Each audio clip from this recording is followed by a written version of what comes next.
everyone. Hi. I'm Bernadette Lyons. I live right here in Walpole. I actually live right on Common Street. You can go out on to Common Street, take a left, and I'm the second house. I actually live in Mrs. Hawkins' house. I don't know if anybody remembers Mrs. Hawkins' house from the Children's Library years ago. She worked there for years. My husband and I live there. I have two adult children who are in their late 30s, and I also have a teenage 17-year-old that actually just got his license. Um, so I know. So I opened Parkway Driving School about 8 years ago. I opened it in West Roxbury. That's where I grew up. And so that's where I opened it. And then when my son started high school, I started offering classes here in Walpole as well. So if you have any teens driving, grandchildren in Walpole, they probably have heard of Parkway, might have even done their lessons with us at Parkway. But also, teens are my biggest clients, but I also work with a lot of seniors when they're driving too. So I'm not as knowledgeable. I actually, when putting the presentation together, found out a lot of stuff that I didn't know that was really interesting. What I have worked with seniors is when they need to do a competency road test. So that is when your license is taken away and you have to go to the Registry of Motor Vehicles and take a test in order to get it back again, which is a long, long process. And I don't know too much of the hearings and the process, but I do help with the road test and getting you ready to pass the road test. I've probably done 20 competency road tests, maybe more. And I will say that almost all of my seniors have passed. I've had a couple that didn't pass. My latest one was an older woman from Walpole who comes to the senior center. Her name is Connie. I can't even think of her last name at the moment, but she was without a license for a whole year. And I met with her and we did some practice for the road test. She was a nervous wreck. And I kept saying, you can do this, you can do this. She went and aced the test, did fantastic, did a great job, and now she has her license. She was gonna come today, but she's visiting her brother in California, so she couldn't come. So how many of you are drivers? So how many of you still driving, have your license, all right? All right, so we're gonna just talk about a few things. One of the things you're probably dealing with is your family is worried about you driving, or you might even be worried. I find myself getting a little bit worried driving at night. I feel like it's harder to see at night. My sister's a couple years older than me. She has the same problems with driving at night. So we're just going to talk about a couple of things. We're going to talk about, going to the registry, talk about how you could possibly lose your license. Many of my seniors that lost their license didn't even understand why they lost it. A couple were in car crashes, and so that they understood that. A couple didn't even know who told them that they had to take the competency test. So we're going to just talk about stuff like that. And any questions that you have, feel free to ask me, any questions at all. All right? All right, here we go. So I think we start with, all right, so we're going to talk about license renewals for older drivers, possible license restrictions you might have to get onto your license, older driving accidents and statistics, which are not as high as I thought they were, unsafe driver investigations. So that is if somebody thinks you're an unsafe driver, they can fill out a form, give it to the R&V, and you can get investigated. How to get your license reinstated, and the benefits of having an adult driver tune-up. Okay, so here we go. All right, so the only thing I could find for renewal at 75 years of age is that you have to go in person to renew your license every 5 years, which I feel like everybody has to go in person to renew it every 5 years, because every 5 years, maybe I'm wrong, every 10 years you have to get a picture. So after 75, you have to go in person. So when you do go in person to the R&V, they can ask you, if they don't think that you are with it enough, they can ask you to take a permit test again and a road test. That's why they want you there in person. All right, so I did read about that. The R&V has made senior hours. They're on Wednesday mornings. You unfortunately have to make an appointment for these, but you can make an appointment just for the senior hours online. When you log in to make an appointment, there's an option for senior hours on those Wednesday mornings. Yes? Yes, AAA. I always tell everybody to go to AAA. It's just a little bit easier, but you still have to get and make an appointment at AAA. At Milford R&V, right now, at all the R&Vs, they're asking for you to make an appointment before going. Yeah, I think it's easier to do it online. I think for the appointments, it's much easier to do it online. All right, then. Okay. Yes. Is they have a whole day? The R&V has senior mornings. They have Wednesday mornings. Okay, perfect.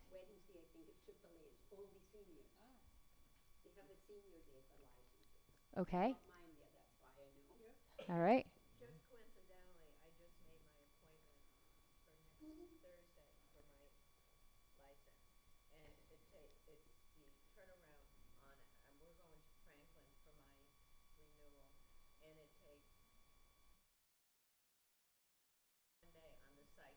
Right. Perfect. They have, yes, they've put out appointments every 2 weeks. Yes, it's good. It is, yeah, it's good. And they might, and do they offer the senior appointments? Can made an appointment. Perfect. Perfect. Perfect. Perfect. Yes. All right. All right. What's the next thing? All right. So it's possible license restrictions. So of course, glasses of corrective lenses are the most popular. They have anybody doesn't pass the eye test has to get a license restriction. It's funny. I've had many teenagers that have come to take their lessons with us, and we look at their permit and we say, well, you wear your glasses. I don't wear glasses. Well, you have a license restriction for glasses on your permit. They didn't even know they didn't pass the road test. Pass the eye test when they went to the R&V. And I've had a couple of students go back and take the eye test again and pass the second time. But sometimes they don't even know that they have need the corrective lenses. All right, so you might need driving while only wearing a prosthetic aid, vehicles equipped with adaptive devices. We had a young gentleman who was in a wheelchair that had to use the hand controls when he was driving. Only a vehicle with automatic transmission. You might not be allowed to drive a manual transmission car. Sometimes an extra outside mirror on the vehicle. One of the things that I have found with my older students is they have a hard time turning to look behind them, check behind them when they're backing up. When you take a road test at the Registry of Motor Vehicles, you have to turn around to when you do your backup. And so some older folks have a hard time turning all the way around to see behind the car. And probably the only time you might have to do that is when you take your road test. But you have to do it, so you might have to have a special mirror on the car for that. No nighttime driving. If you take one of the eye tests and they feel like you should not be driving at night, they might restrict you just to driving during the daytime. And then maybe examples for no driving during rush hour traffic, just certain times of day you can drive. These are restrictions that could be added to your license.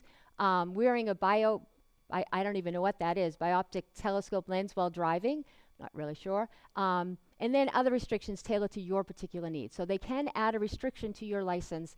When you take your test or when you go in, they could add a restriction to your license, okay? All right, and then if that is on there, then that's what you have to, you have to always, like just wearing your glasses, you always have to wear your glasses when you drive. All right, so warning signs, and I put this out there, a sheet of this, of unsafe driving. So these are just warning signs that you might think of. Am I having these problems when I'm driving? Something to think about. So do you have difficulty seeing clearly in dusk and dark? So this is what I find myself when it starts to get dark, that I have a hard time. I wear glasses, and sometimes it's hard to see it during those times. Headlights from other vehicles obstruct your sight. So I think that's any driver when you come in at night and those headlights are coming at you. Any driver is going to be obstructed by those headlights, especially the new headlights that they have. Some of them are so bright and they're not even have their brights on, and the lights are very bright coming at you. I experienced that last night. I was coming back from Plainville, and I was coming up 1A, crossing 115 and coming up, and the prison's on the left-hand side. About where I am, Norfolk heading here. Yep. And coming down the hill, Yep. up the hill, was two pickup trucks, brand new ones. They had 4 lights. They got 4 lights on these fancy pickup trucks, and they are so bright. And my wife said to me, because it was after 8 o'clock, it was dark. She says, Rick, how did you do that? I couldn't see a thing. And I said, neither could I. Fortunately, my experience being on the road, I knew the road was straight. Yeah. So I just held the steering wheel straight for those split seconds that they went by. Right. But it seems like eternity when you're passing them.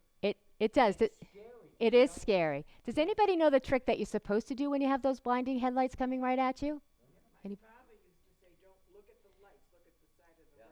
You look at the white line on the side of the road, yes, because if you don't want to look at the lights, well, you can't because they're blinding. When you drive, where you look is where you go. So if you look over that right line on the side, that will keep you straight. That white line along the road will keep you straight, and you just look on that line till you get by. But it is scary. It's definitely scary.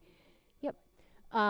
Do you have difficulty reading road signs? All right, so you have to know what the road signs mean, and most of the road signs you can, a stop sign by the shape, you can kind of tell what they mean, but sometimes there's a road sign that you might not, the warning signs, they're all yellow, they're all the same shape, and they all say different things. Do you have difficulty following construction detours or seeing police officer on a detail near a construction zone? Who doesn't have difficulty in those these? I have a thing on police officer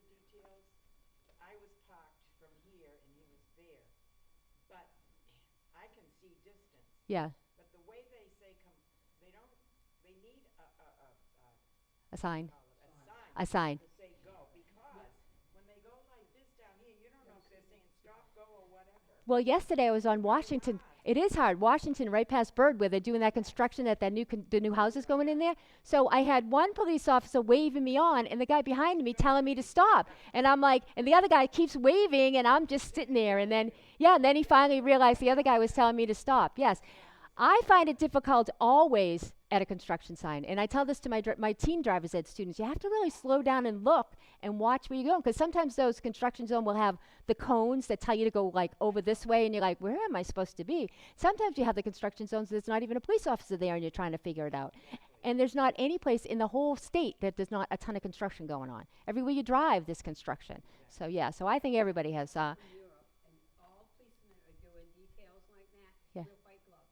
Oh, right. But in Japan, most places, except here, you will find a police officer in traffic wearing white gloves. Well, in other states, in Massachusetts, we don't have flaggers, police officers. The detail. In California, I live there. They have the signs telling you exactly what to do. I know. I know. That's all them.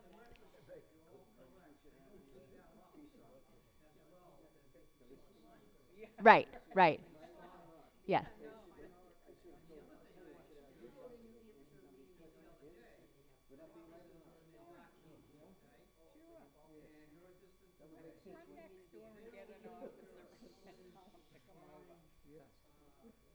Right.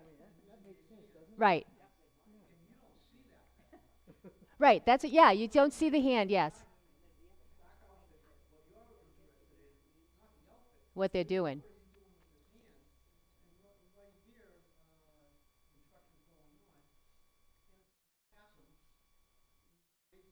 Right. Yeah, some color glove. Years ago, they used to. I remember when I was a kid, they always wore white gloves or some kind of glove when they were directing traffic. Maybe we can go next door and tell them over there that that's what we want.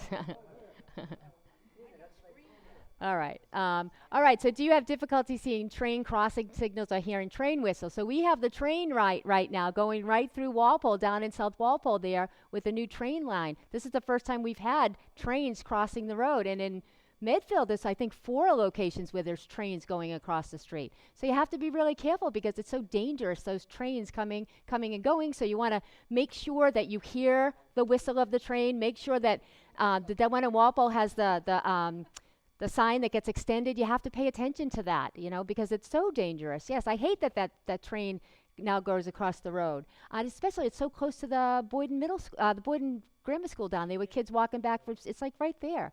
Do you have difficulty keeping up with the posted speed limit? So one of the things is statistically people say, or stereotypically people say, that older people drive slower. I don't think that's the case. I think people are driving the speed limit. I have teenage drivers, and we always drive the speed limit, and they say we're going too slow. And I always say, your parents are driving too fast. We're going to drive the speed limit. I've had parents call and complain that I'm making their children drive the speed limit. I go, we're a driving school. We're supposed to teach the proper speed because they want to go faster. And it's more the kids out here that are going faster than in the city, because in the city you really, it's 25 miles per hour throughout the whole city of Boston. So there's not many places you can go fast with traffic and all that stuff. But here I find the kids from Medfield and Walpole are the ones that are getting in trouble for speeding. So I think that we as older folks are going the speed limit, and people just want to go faster and want us to go faster. And I refuse. I hate tailgating. Anybody know how far behind you're supposed to be for the car in front of you when you're driving? So you're driving, you have a car in front of you. Car lengths. That's not far enough. That's a car length. 2. All right. 2. So we teach the kids 3 seconds, all right? So 3 seconds, 3 seconds between you and the car in front of you. So the first second is for you to notice the brake lights. That's the first second. The second second is for you to put your foot on the brake. And the third second is just in case. Just in case you were looking down at your climate control, changing the radio, that you weren't paying attention. So they get that extra third second. So think about that when you're driving. You always want to be 3 seconds behind the car in front of you. Other than that, you're too close. You want to give yourself time to stop in time. All right, so 3 seconds behind the car in front of you. Do you get drowsy behind the wheel or have difficulty concentrating? All right, so, as you get older, you get tired more often. It's harder to drive longer distances, so maybe you drive shorter distances, have somebody with you, share the drive, maybe not go for a long distance at 4 o'clock in the afternoon. Save that for the morning when you just woke up, when you're not tired or drowsy. Have difficulty hearing other vehicles. So this is important, especially as I was saying with the train or sirens or any of that. As we get older, we can't hear as well. My husband actually is deaf in one ear. Crazy story, he had open heart surgery. I was supposed to do this last summer, and my husband went to see his doctor, and they told him he had to have open heart surgery as soon as possible. So he had it last summer, and when he came out, he couldn't hear out of his right ear, like nothing. He did these tests, and he tried a few things to help, but he still can't hear. The only thing that will help is the cochlear implant, and he refuses to get it. I keep saying, you can't hear. It's the right ear, so when I'm in the car, he can't hear anything that I say. So my daughter always said, "That's a good thing, Mom." Do you often get lost on familiar roads? All right, so I sometimes find myself doing this myself. Not get lost, but I'll be like driving, and then I'm like looking around. I'm like, oh, I missed my exit or something like that. But some people do find themselves getting lost on familiar roads. All right, but these are just warning signs that, if this happens, maybe it's time to maybe not drive anymore or not go so far away or stay more locally. Do you forget the basics such as putting on your headlights and wearing a seatbelt? All right, so the seatbelts, as I said, I emphasize with my students 2 things. Driving the speed limit and wearing your seatbelts, because those are the most important things when driving, because especially with my teenagers, they're 16, they're going to get in an accident. I mean, it's just statistics say something's going to happen to them. And I always say, if you're driving slow and you have your seatbelt on, you're going to survive. If you don't, you're not going to survive. We had a young boy here in Walpole that was coming down Washington Street, turned on Stone. He was back in the back seat. He had just gotten in the car on his way to the high school. It was like 7 o'clock in the morning. The student driving turned onto Stone Street too quickly. If you know that turn, you're going down that hill fast. You really have to slow down. So the centrifugal force probably forced him over the other side of the road to hit a tree, and the poor kid in the back seat, no seatbelt on, went flying, hit his head on the windshield. Yeah, he was in the hospital for a month. He's going to have that head injury, I'm sure, for the rest of his life. So I can't emphasize enough, put your seatbelt on, every time you get in the car. It's so important. I will not let anybody drive in my car without a seatbelt. They're in the back seat, turn around, put your seatbelt. I have friends that are you serious? I'm like, I am very serious. Put your seatbelt on. I'm a driving instructor. Unsure of your parking skills, and then can you parallel park and park in a straight line?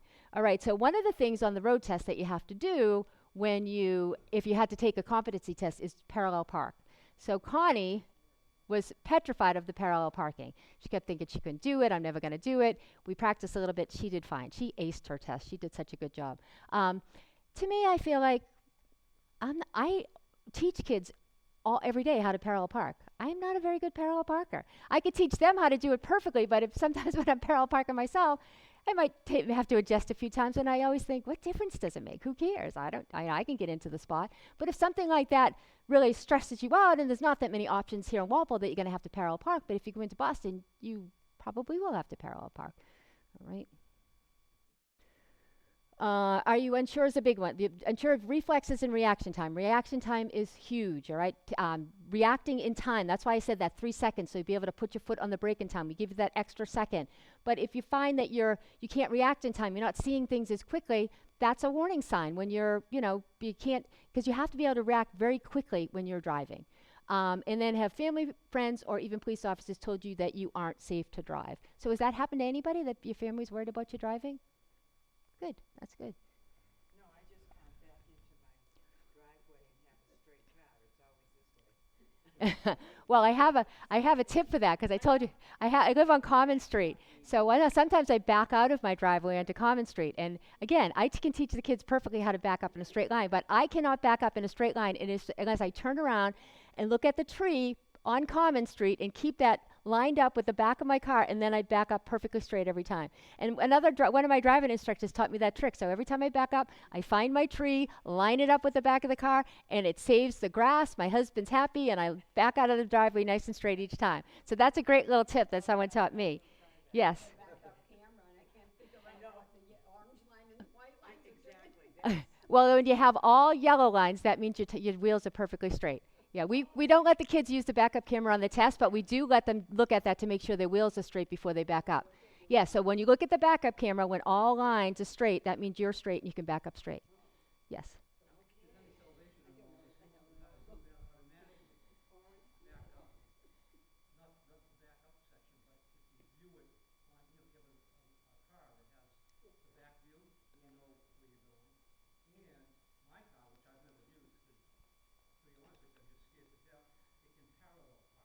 Oh, that's great. I know the new cars can do that, yeah.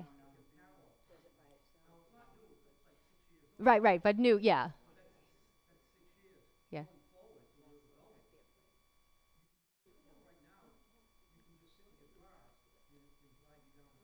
They're already testing that. They were testing that in the Seaport District a couple years ago. I know.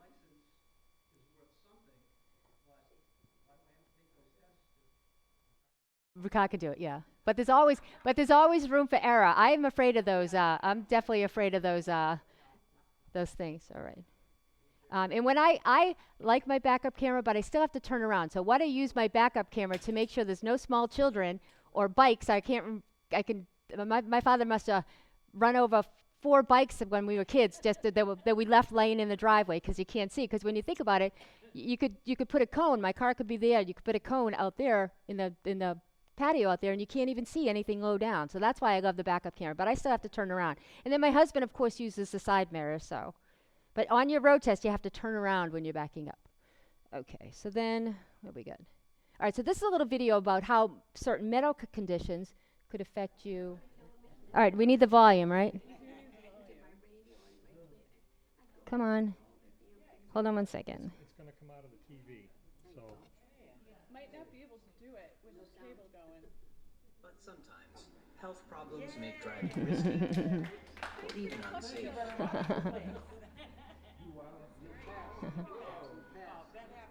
Some medical conditions, such as arthritis, Parkinson's disease, diabetes, or a stroke, can cause some serious changes to the way our bodies move and process information. Certain health problems can make even simple motions, like turning your head, more difficult. Some health problems can change the way you see, increasing your chances of causing a crash.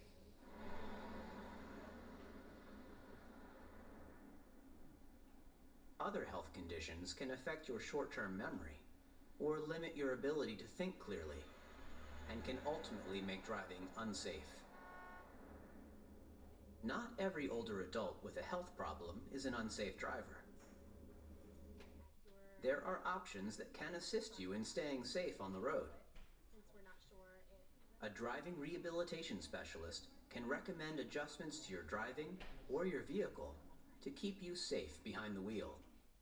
This video series explores many common medical conditions and how they can affect driving, and provides information and resources on what you can do to stay safe on the road. All right, now I just have to get back to my Talk thing. with your family Oops. and have a plan for when it is no longer safe for you or a family member to drive. The car is only one way to get around. Stay safe for yourself and for others on the road. All right, now I just have to find my PowerPoint again. Okay, and then the other video, I thought this was interesting. This was from CBS This Morning a couple of years ago.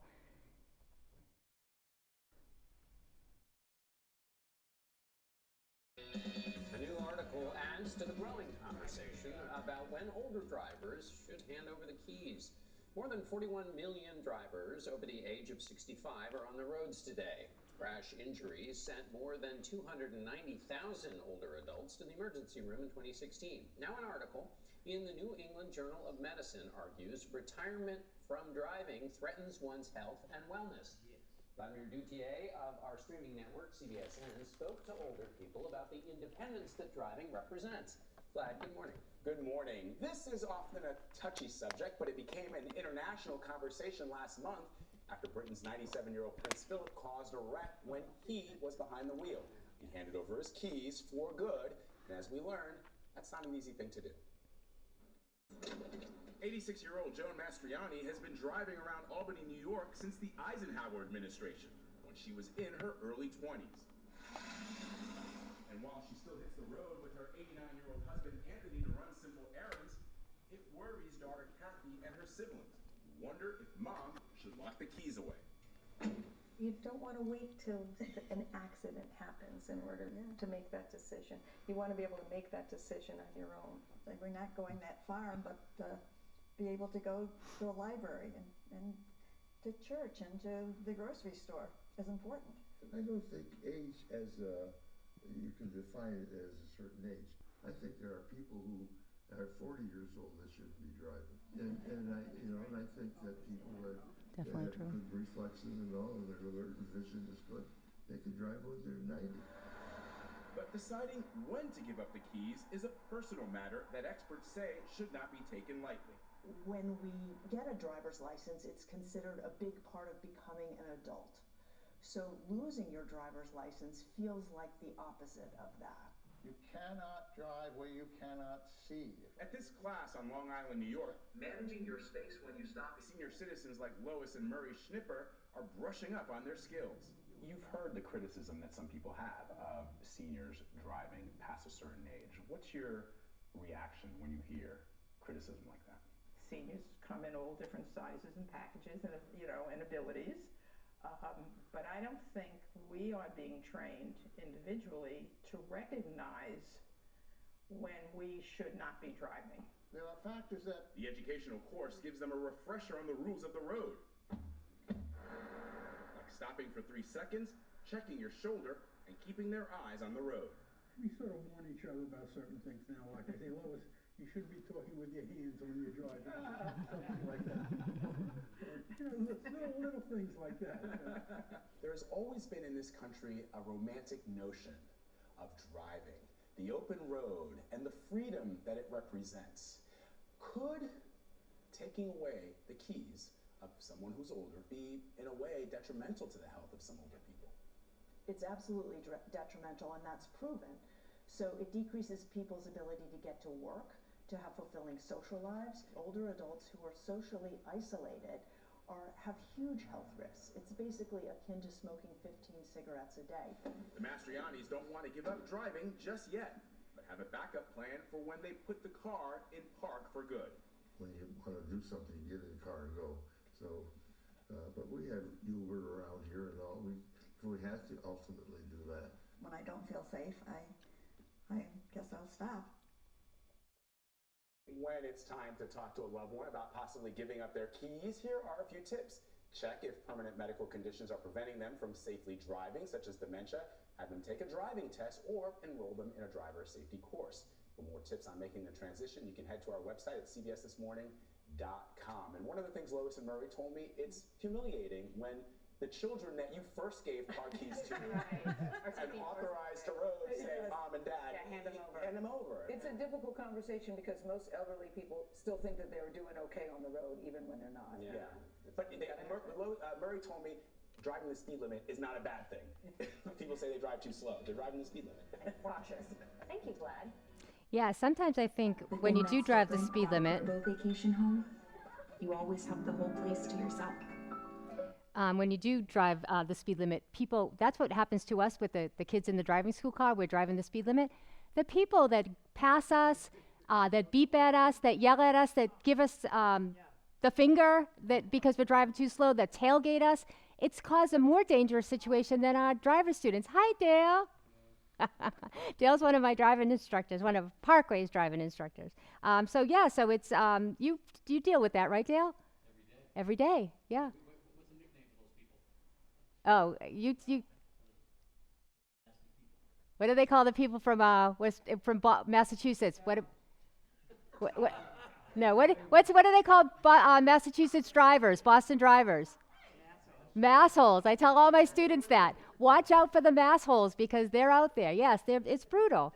All right. So the last slide that we didn't get to watch was about that refresher course that AARP is offering for that small amount of money and that you get the insurance discount. So I thought that was very interesting. I wish it was in person, but I couldn't find it in person in Massachusetts. But if you did it online and get the insurance discount, that's good too. Make you a better Let me see. driver. Have a crash, so we want to make you a better defensive driver. We want to increase your confidence, and we want to keep you driving as long as it is safe for you to do so. With its purpose clearly stated, another AARP Smart Drivers course is underway. Over 15 million people have taken this class. And the main reason they take the class is to do what? To save money. And the benefits of the class are reaching seniors beyond the driver's seat. It is a very effective way to save money, which seniors love to do. But we also talk about the other benefits of taking the class. Benefits that could help curb the current trends of older drivers. How have we changed? Yeah. We've gotten older, but how has that affected our driving? Well, we become more nervous when we get on the road. One class participant, who's 81 years young, says the course has given her confidence. By taking this class, I have become a mature driver, a safe driver, and a conscientious driver. Now, thanks to the class, when Patricia hits the road, she makes sure she's completely comfortable. It taught me to adjust the automobile mirrors. It also taught me how to use my GPS. And also, I found out that playing soft music helps. And I make sure that my seatbelt is on. As we age, at some point in our lives, we need to turn over those keys to somebody else. And we don't want to do that. Why don't we want to do that? They want to lose their independence. Our independence. For family members who must have the talk with older loved ones about alternative forms of transportation, Gloria suggests having a series of conversations. You begin the conversation by talking about news stories and why you think this is a problem. And then you begin talking about changes in their health, their medication, their reaction time because of physical debilitation. And you talk about alternate ways of transportation and how you and the family will support them and provide that alternate transportation. Though the smart driving class was designed for older drivers, it's beneficial for all drivers. I would strongly suggest that the seniors who attend the class tell their children and their grandchildren about the class also. If everybody took this class and learned and listened and used what they learned, we could cut accidents by 90%. That's pretty amazing, isn't it? Lynn Berry, CNN. Yeah, so I think the class is great. All right, so driver statistics by age. So I was really surprised by this because I thought the highest number would be right here. This was what I thought, fatal crashes, because the number one cause of crashes, death for teens, is car crashes, but it's not. It's 25 to 34, and I thought it would be more down here, that it would be higher, but you're, 75 plus, 65 to 74, they're on the low end of the thing. You are, yeah, the people going fast. All right, so unsafe driver investigation. So as it says up there, the Massachusetts RMV will accept information from any person with information about a driver's potential unsafe driving. It says anonymity is not guaranteed, but anybody can fill out one of these forms, that's the form, and say, I think this person is unsafe to drive, and that will instigate an investigation into that person. All right, so I thought this was interesting.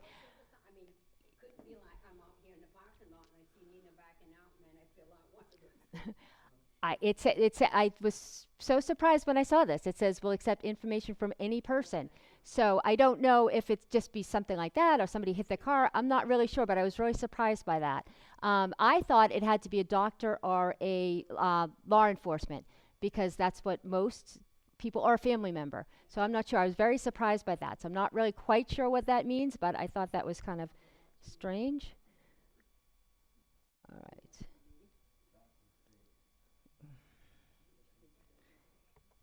All right.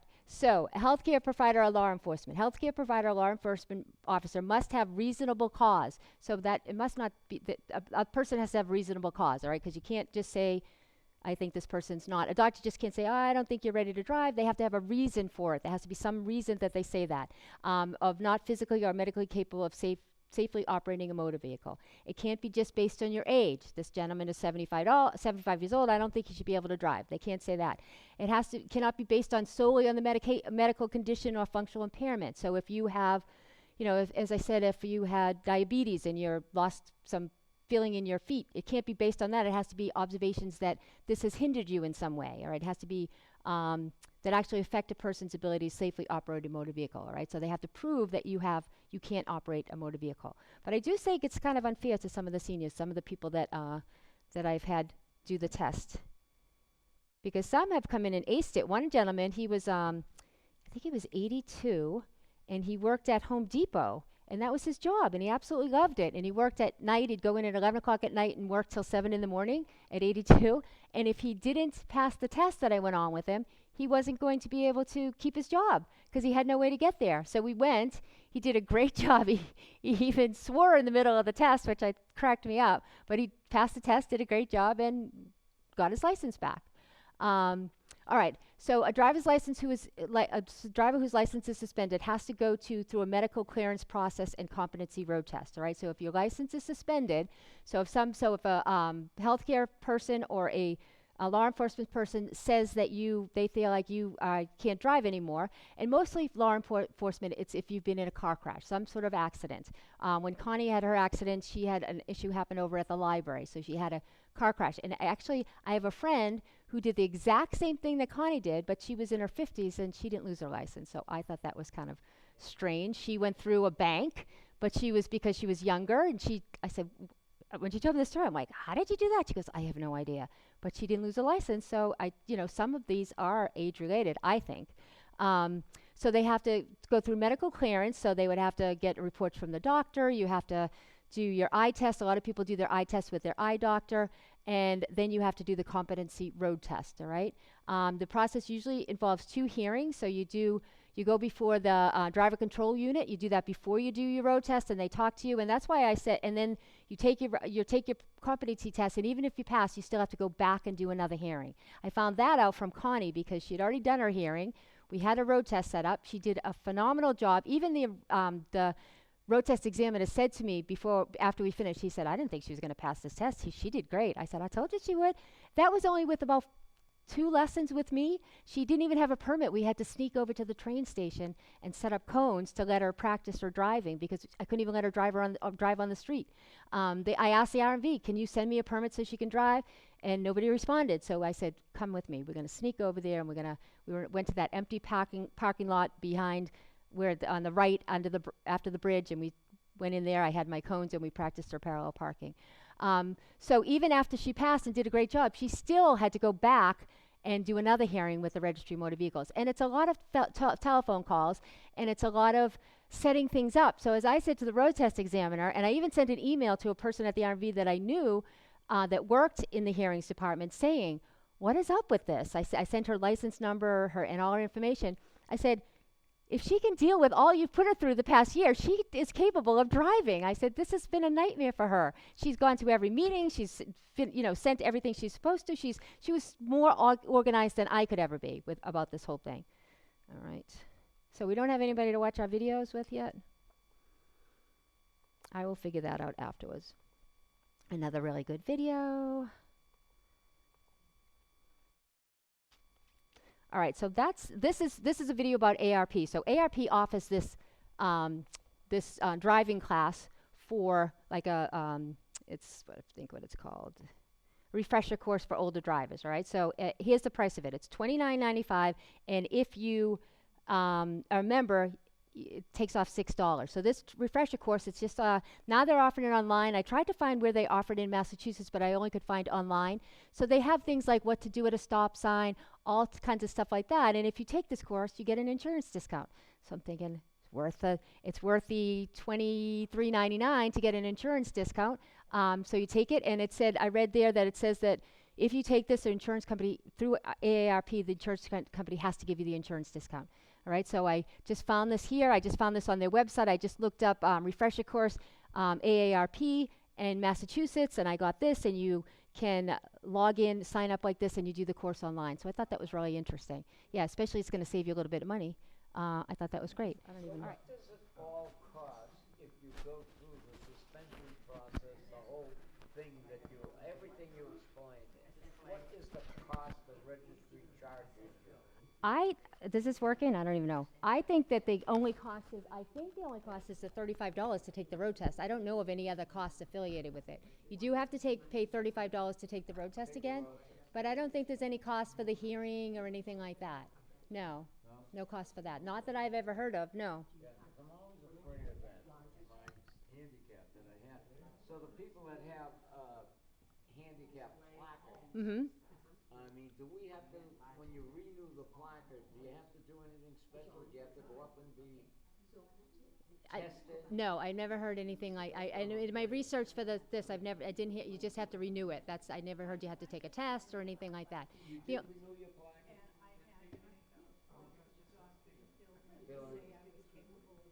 Right. And you didn't have to actually do a physical test?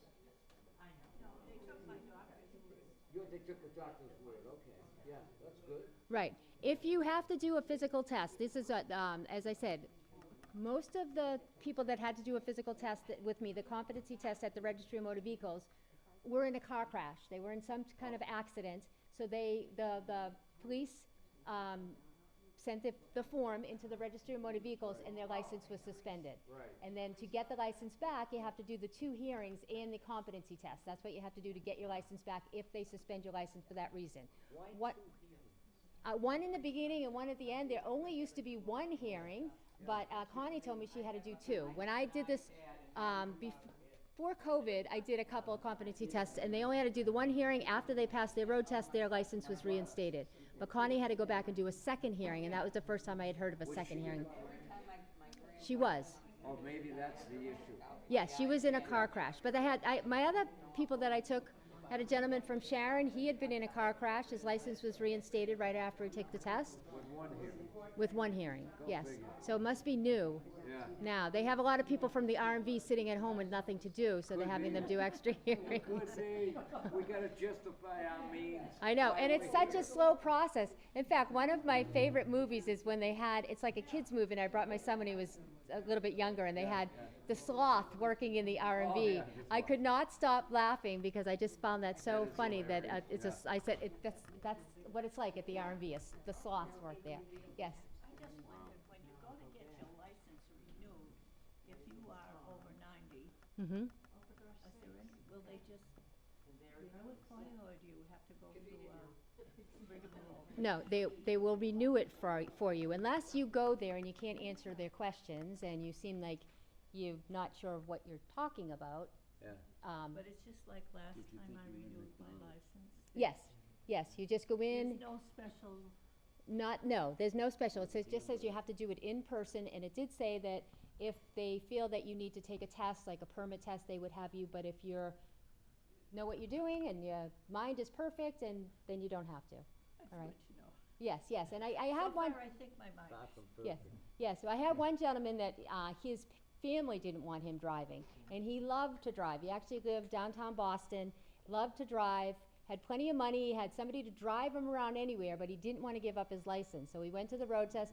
I did a ton of lessons with him. He had been a professor at Harvard. He was such an interesting fellow, and we did lots of lessons, and we went to the road test, and he didn't pass. So that was the very first time that the examiner said she wouldn't let him test again. And every other senior that I had, they said, you can do another test. And I think it was his family that went over and spoke to her after. I saw them over talking to her, and she came over afterwards, and I said, you telling me you can't test again? I said, we've been driving together, he does great.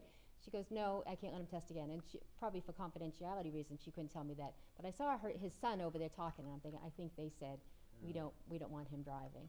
Yeah, so that's what. I had another gentleman who was a retired Boston police officer, and his son, who was, his grandchildren went to driver's ed with me. So his son called me up, I think it was 2 days, and he had a road test in a couple days.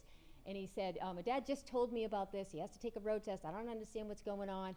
So I went out and did some lessons with him. I thought he was a pretty good driver. We went, he was also very interesting, tell me all stories of being a Boston police officer, and we went to the road test, and the first thing you have to do when you go to the competency test is take an eye test. Unless you take one at your doctor's. You can go to your doctor's office and take an eye test and bring that paperwork with you, or then you have to take, or if you don't do that, you have to take one at the registry. He couldn't pass the peripheral vision test with the flashing coming from the side, so he couldn't take the test. So then I was talking to the road test examiner, and I said, we were doing lessons. He said, Bernadette, this guy lost his license, was suspended a couple of months ago. I go, he's been driving all this time. I said, he didn't even tell his son. His son just told me the other day. I had to go bring him home and tell his son, your dad lost his license a couple months ago. He cannot drive. And he's like, I'm going to kill him. Of course, he kept it to himself. He still wanted to drive. Yeah. And it was unfortunate because he was a good driver, but he couldn't pass the eye test. So I did tell him, I said, you can go to your own eye doctor, take the test again, and see if they'll, and if you pass that, you can go take your road test again. Yes, but I didn't hear from him again. His son didn't want him driving at all. One more story to tell you about my oldest driver. So my oldest driver's name was Iris. She got her license when she was 82 years old. She was married for years and years and years, and her husband had passed away a couple of years before this, and she always wanted to get her license, but her husband would always say, Iris, I'll drive you anywhere, any place you need to go, you don't need your license, and she always regretted it that she didn't get it. So Iris came, I started doing lessons with Iris. She lived in Boston. I picked her up. Not a good driver at all, terrible driver. But I went a couple times a week, and she got better and better. Her children wouldn't drive with her. Her son lived with her. He wouldn't practice with her. But she did have a niece that would practice with her sometimes. So Iris practiced, and then all of a sudden, she wasn't ready to take her test, but her permit expired. So I thought, this is it. Iris is not going to go back and take that test again. She called me a week later. Bernadette, I got my permit. I'm ready to resume lessons. I said, okay. We did some more lessons. Some of my other instructors started giving Iris some lessons, and then COVID hit. And again, I said, Iris is not going to come back. I felt, I thought about her a lot. The week we opened, I got a call from Iris. I'm ready to begin my driving lessons again. I said, are you sure? She says, yep. So she started again with the lessons. And then I got a call from her daughter saying, my mother's paying you all this money, and I don't want her driving, and she's, why is she paying you all this money? So I just had a talk with the daughter, and I said, look, your mother wants to drive. She came to me, told me she wanted to drive, told me this was what she really wanted. I said, so I am not going to have a conversation with your mother saying that she can't drive. That's for you to have the conversation with your mother. I said, she really wants this. And I also said to her, she might never drive, but she wants to get her license. So the daughter said, all right. And she goes, is she getting better? I go, yeah. Do you think we'd keep up these lessons if she wasn't getting better? So she came on her 82nd birthday to take her road test. So she got in the car, and usually you don't say anything to the examiner, but it was an examiner we have a lot named Ricky. So I said, Ricky, no pressure, but today's Iris's 82nd birthday. He's like, oh, thank you very much. Like, now you're going to be stressing me out. So unfortunately, the first time Iris took the test, she drove at 5 miles per hour. She was so nervous and didn't pass. Ricky's like, she did good, but she has to drive the speed limit. She came back again a couple weeks later, took the test again, and passed. And it's funny because her son drove her the second time, and she introduced me to her son, and he was driving the most beautiful car. It was like this really fancy, I think it was a Mercedes. It was this gorgeous color. And she's like, that's my husband's car. That's what he left me. And I'm like, no wonder you want to get your license, Iris. You want to drive around in this car. And she was so with it. That's what I said to her daughter. I said, she gets herself she worked at the church down in the South End, and she would get to the church a couple times a week. She was one of the sisters of the church, and she would get all dressed up and go down there. And I said, if this is what she wants, I'm going to help her. I said, if you don't want her to drive, you tell her. I said, and I'm guessing that if the daughter said that, Iris said, I'm driving. I don't care what you say. Yeah, but so at 82, she was my oldest student to get her license. Yes, very lovely woman, yes. So anybody have any questions? No? All right. Well, it was great to be here today. Yes. Sure, we can do that. I've done that with seniors a lot. I actually had a nun call me, and she was living in a house with some other sisters, and the head nun, I don't know what to call it, was worried about her driving, so she insisted that Sister Maria get an evaluation. So I took her out and I sent an email. I said, she drives better than I do. So we definitely do that. If you feel a little nervous, we can go over things like, just, stopping completely, backing up. Yes, my little trick with the backup. Yeah, and I said Dale's one of my instructors, parallel parking. Yes, we could definitely do that. And the other question is, the rules of the road. Yes. I mean, I got my license when I was 16. Yes. More than a few years ago. I don't remember half the rules, like how far from a stop sign. And my son's always saying, no, you gotta stop here. Yeah, well, you have Did you get a copy of those? I have them. I can drop some copies off up here. Yes, I have them at the school. Yeah, so you have to stop behind the line if there's a stop line, and then behind the sign if there's just a sign. Yes. There's one place in Walpole that every place you can't see anything at the stop sign, but you have to stop There, and then do a secondary stop. Most people don't. I don't always do that myself sometimes, but I try. I tell you, since I opened the driving school, I completely changed the way I drive. But if you had to take a test, which I'm probably 2 years from having to take the course, Yeah. take a test, wouldn't it be smart to have had some lessons in sports? Yeah, definitely. And you don't have to take a test unless you are in a car crash or your doctor says you can't drive, then you have to take the test. You don't just have to take the test when you renew your license. No, they can't do that. There has to be probable cause. There has to be a reason. So when you go in at 85, if you're, with it, then they're going to say, just give you a license. If you forget your name and then they might not. They are, AAA. I think it's much easier to go to AAA.